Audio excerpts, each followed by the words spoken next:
All right, fifth graders, today we're going to be working with finding the volume of a rectangular prism.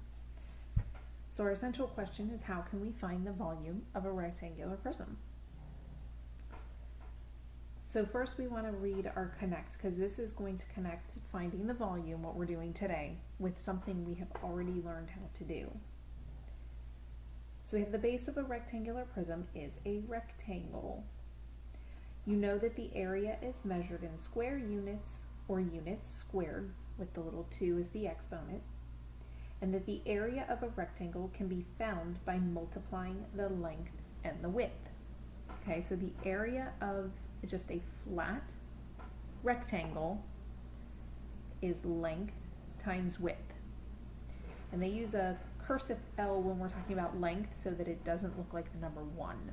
Okay, so we don't get it confused. And then it says volume is measured in cubic units or units cubed, with a little 3 as the exponent. When you build a prism and add each layer of cubes, you are adding a third dimension.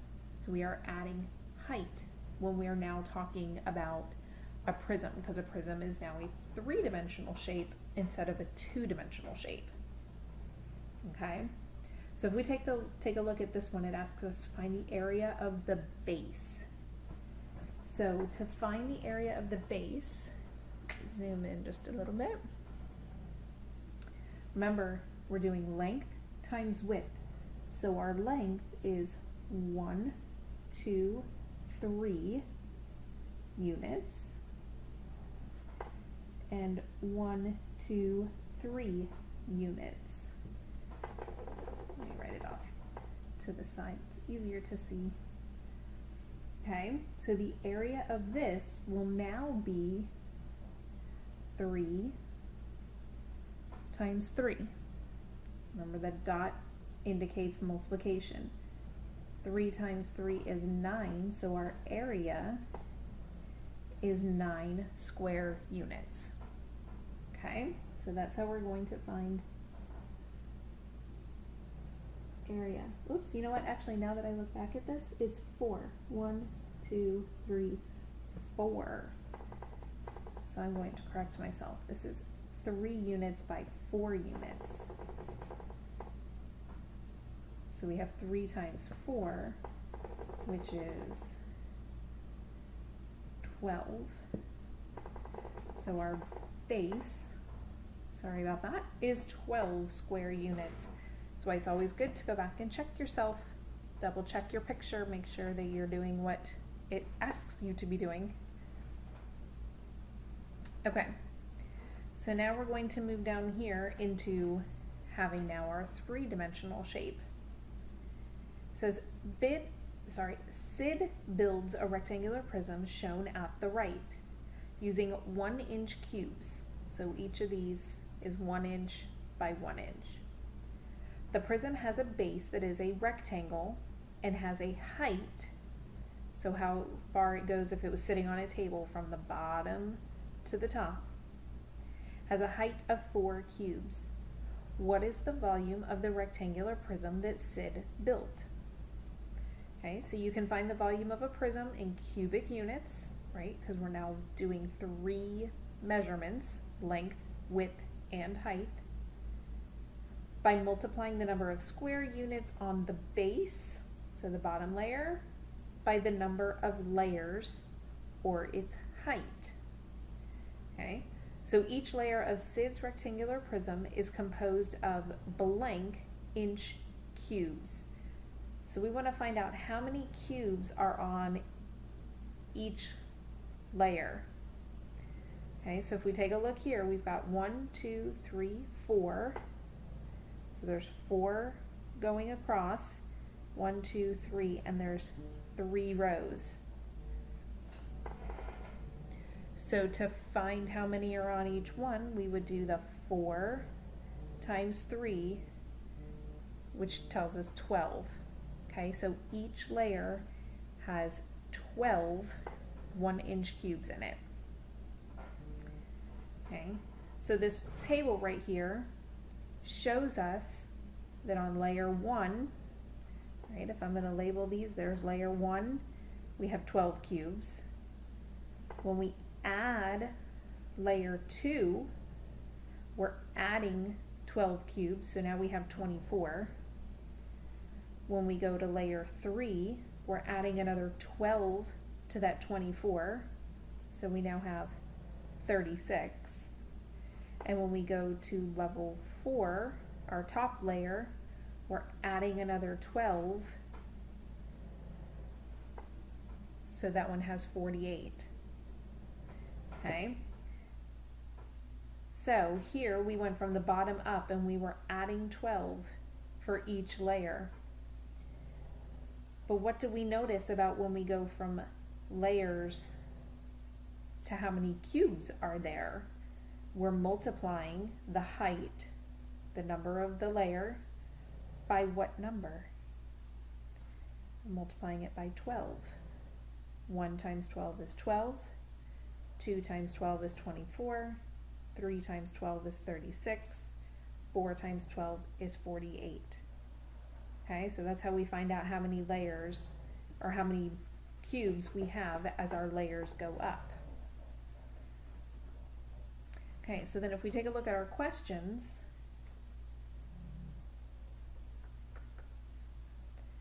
our first question says, how does the volume change as each layer is added?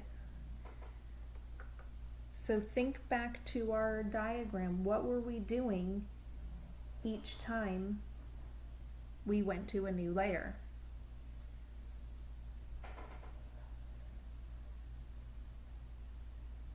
Okay, if you're thinking we're adding 12, you are correct. So your answer, to save from writing, would sound something like the volume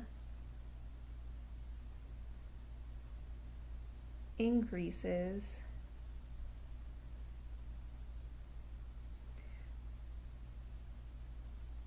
by the number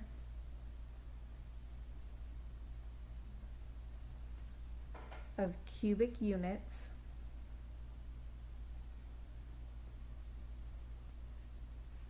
in each layer, which is 12.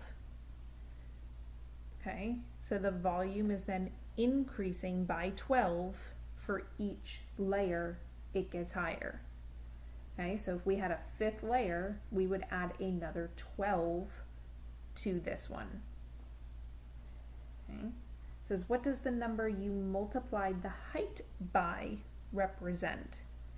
So that's referring to this chart when we came back here and we multiplied by 12. What was that 12 representing?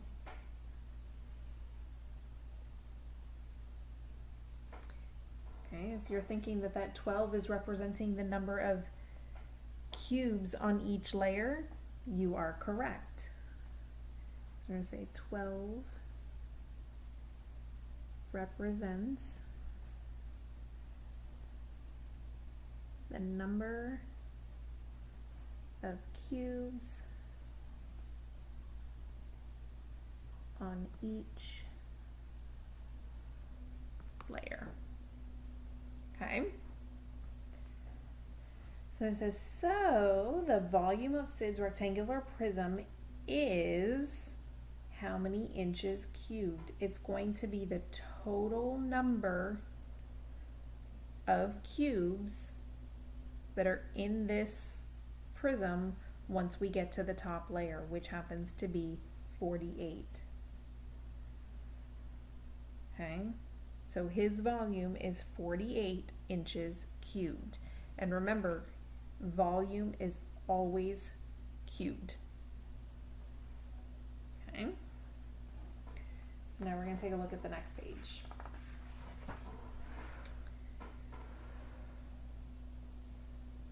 We have relating height to volume. Tony stacks cube-shaped beads that measure 1 centimeter on each side in a storage box. The box can hold 6 layers of 24 cubes with no gaps or overlaps. What is the volume of Tony's storage box? Okay, So these questions are going to help us determine that. It says, what is the dimension of the base of the box? Well, it says the box can hold 6 layers with 24 cubes. Okay, so the layers is telling us the height. The 24 cubes is telling us how many are on the bottom of his box. Okay, so the dimensions of the bottom of his box, if we take a look at our picture down here, 1, 2, 3, 4, 5, 6. 1, 2, 3, 4. So it's 6 centimeters by 4 centimeters, because remember they told us each of these cubes was 1 centimeter long. So the dimension of his box is 6 centimeters by 4 centimeters. Okay. And this is, what operation can you use to find the area of the base? Now remember, our area formula is length times width. So what operation are we doing here? We're either adding, subtracting, multiplying, or dividing. And in this case, we are doing multiplication.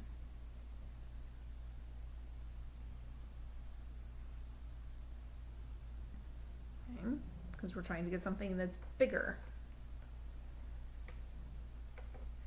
So now let's take a look at our example in the middle. It shows us 2 different ways that we can find the volume for this particular cube, or this particular prism, which is a rectangular prism. Okay, so we have the volume of each bead is 1 centimeter, right? It told us that up here in the problem. 1 centimeter cubed, because it's 1 centimeter here, 1 centimeter here, and it goes 1 centimeter back that way. Okay, so it's 1 centimeter cubed. The storage box has a base of with an area of how many centimeters? Well, we know that area is length times width. We've already determined that it is 6 by 4. So our area is going to equal 6 times 4, which is 24. And again, it is centimeters. And they are squared because we have 2 measurements that we are multiplying together.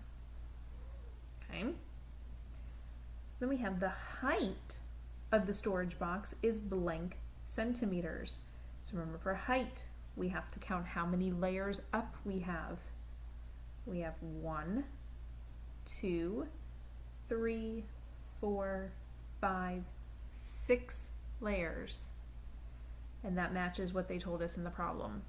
6 layers. So the height of the storage box is 6 centimeters. Because remember, this is a centimeter, this is a centimeter, and so on all the way up.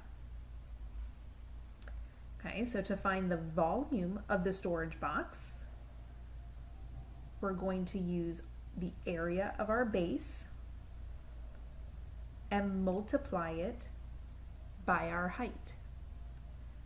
So the area of our base is 24. Our height was 6. And 24 times 6 is 144. And we can't forget our measurement. It is centimeters, and volume is cubed, because now we have taken 3 measurements: our length, our width, and our height. So that's what gives us the cubed. Okay. Now there's a different way we could do this. Okay. Now, even though we're doing it slightly different, you should end up with the same answer. If you end up with a different answer, you've done something wrong in one of the 2 ways. Okay? So this one we used the base area and the height. Our other way is we're just going to multiply the length times the width times the height. okay, which is